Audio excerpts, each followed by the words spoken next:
Военная форма долго скрывала истинное лицо этих людей. Жители Челябинска, Калмыкии, Осетии и Дагестана у себя в военной части организовали некую группу, которая занималась далеко не защитой правопорядка.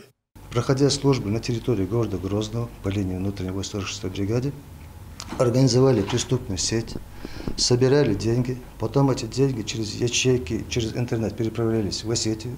Там очередной участник вот этой преступной группы, он за эти деньги поставляет марихуану. С начала создания Управления Федеральной службы по контролю за оборотом наркотиков в нашей республике заметно снизилось число как впервые употребляющих опьяняющие средства, так и давних потребителей страшного зелья. В республике уже нет организованной группы по распространению наркотиков. В прошлом остался дезоморфин и опийные вещества. Специальная экспертная комиссия по СКФО опубликовала свое заключение. Наркоситуация в Чечне удовлетворительная. К слову, в соседних Ингушетии и Осетии она и вовсе тяжелая. Первый президент Чеченской республики Ахмад Хаджи выдвинул лозунг, который был и воспринят всем населением: нет терроризма, нет наркомании.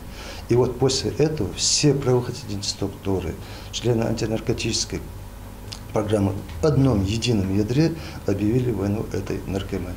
После этого в пределах 600 килограммов наркотиков за этот период было изъято, более 4000 человек привлечен к уголовной ответственности. Практически все активные сбытчики привлечены к ответственности. Еще в прошлом году на учете в местном наркодиспансере было 2481 человек. Сейчас на 10% меньше. Люди излечились, фактов рецидива нет. Однако теперь все силы, по мнению главного нарколога Дальсаева, должны быть брошены на борьбу с токсикоманией. Это бич нашего времени.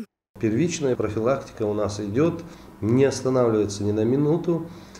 А вот со внесением в перечень запрещенных препаратов, данных даже лекарственных средств, вот с этим существует проблема. Если эту проблему не решить на российском уровне, общегосударственном, конечно, в отдельно взятом регионе ее будет очень сложно решить, потому что доступность данных лекарств, если мы даже запретим это на своей территории, в ближайших регионах доступ к этим препаратам все равно останется. Тем временем в республике продолжается широкомасштабная операция МАК-2015. Сегодня на Урском районе на площади более чем 10 гектаров сожгли дикорастущую коноплю. В акции приняли участие не только оперативники, но и активисты движения «Ахмат». Тут приблизительно нашим подсчетом конопли около 650 тысяч кустов, где-то на 10 гектаров земли.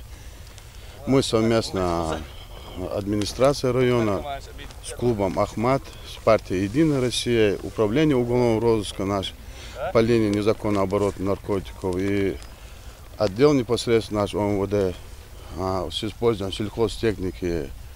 Полностью мы все вот это вот скосили. Теперь это поле будет полностью перепахано, говорят представители администрации. Больше конопля здесь произрастать не будет. Луиза Андиева, Жамлаил Хаджалиев. Новости.